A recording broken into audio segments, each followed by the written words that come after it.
Nobody puts baby in a corner. I watched that iconic scene repeatedly in Dirty Dancing in which Johnny, played by Patrick Swayze, pulls baby onto the dance floor. I wish I was baby. I'm hopelessly lusting after Patrick Swayze. I don't tell anyone, I'm too scared. You know, there's no social media yet, and I'm too young for the bars, so I don't even know who else might be gay. I mean, how do I navigate this? So, as I've always done, I turn to the movies. A movie theater is a convenient, dark closet to escape into. It's a great place to hide. And it's 1987, and I need a job. And I love movies, and I want to avoid my sexuality for as long as possible. Which, of course, is all I can think about. My opportunity arrives. A new movie theater is open just down the street, and it's a Pepto-Bismol colored 8-plex that looks like the circus is eternally in town. It possesses full 1980s dynasty glamour. Lots of faux brass and chrome and huge mirrors, and the carpet is so intricate you can dump an entire nacho cheese platter and you won't even see anything. It's also a great place to see celebrities. And I'm excited. You know why? Because they're hiring. And I have a fruitful interview with the general manager. He has an abbreviated John Bon Jovi haircut, dark blue Levi's action suit, and dress shoes that catch and play with all the lights from the theater arcade. He's super animated, and he's excited about the new movie theater, and he wants me to be excited too. Sean, congratulations. After an extensive review of your materials, you are now a valued member of the snack bar team. For $3.35 an hour. And all the free movies you can watch.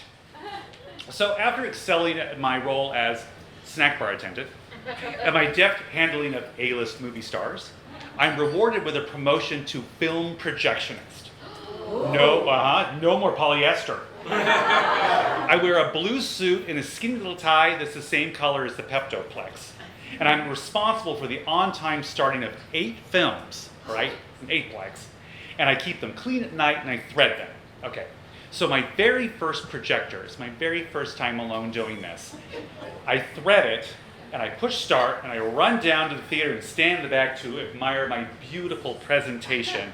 And all of a sudden, the film jumps off the gears and I destroy the entire print of Above the Law with Steven Seagal. I'm horrified. I watch it burn and melt on the screen. The whole film print is like cut in half. These things happen. You know, by the way, each print is $3,000. It's going to come out of your check, says the manager. And then I get this super painful straight guy punch thing in my arm. And he goes, nah, just kidding. No, seriously, don't do it again. So despite the constant fear I have of destroying the films, the real win at this job is the romance I have of being in the booth and watching them. And I show this amazing group of films at this time. If you remember 1987, there was The Last Emperor, Cinema Paradiso, Die Hard, and Dirty Dancing, which I watched like 100 times during its run. And I steal little bits of the frame, I cut it out of the movie, and I hang them in my rear view mirror, and the LA sun sort of lights them up as I drive by. And I always have Patrick Swayze with me, spinning from So there's this moment where this whole thing comes together. The Peptoplex is one of the very few films that's showing Torch Song Trilogy.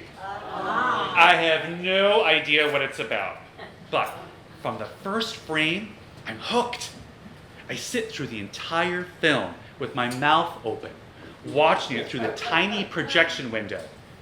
And then I see below, the patrons below. They're yelling at the screen and they're throwing popcorn and they're leaving the theater and they're demanding their money back. They didn't realize it was a gay movie. And it keeps happening every time we show the film. Now, it's the scene where Matthew Broderick kisses the other guy in the hay that always sends the audience into a fit. And this moment This is the moment that I'm no longer the same kid that applied to work in the snack bar.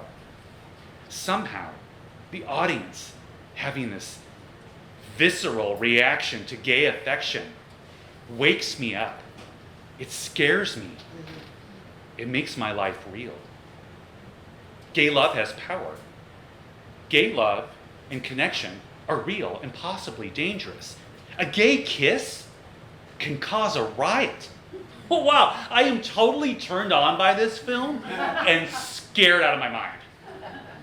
Right, so the early 1990s, I leave the Peptoplex and transfer to college out of state. And frankly, I am totally relieved to quit this job because it is tough work pretending to be straight. I mean, right? I mean, it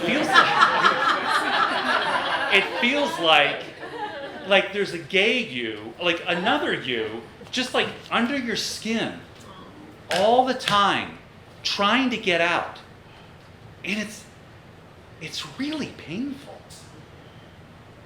So while I'm in school, I sit on the floor of every LGBTQ bookstore I can find, reading books, self-help books, to figure out what it's like to be gay, and to see if I get cruised. And I have this aha moment that reading gay self-help books perhaps isn't the hottest thing to do while looking for sex. So I decide to put things into action and go into my first gay bar.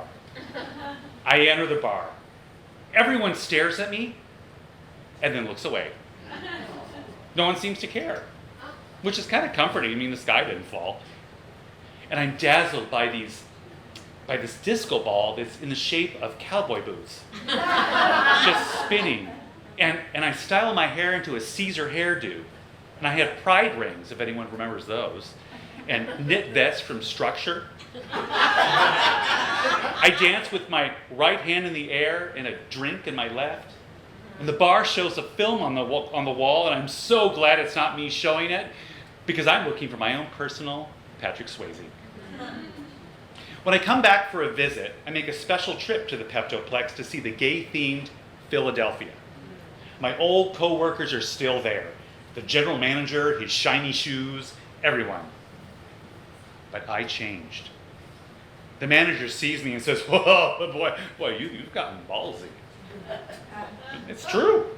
I tell him about my boyfriend, the bars, my late-night sexy dancing life. After I watch Philadelphia and I walk into the management office to say hi, everyone steps away from me. I take a step in, they take a step back. No one will shake my hand. And I think, what the hell's going on?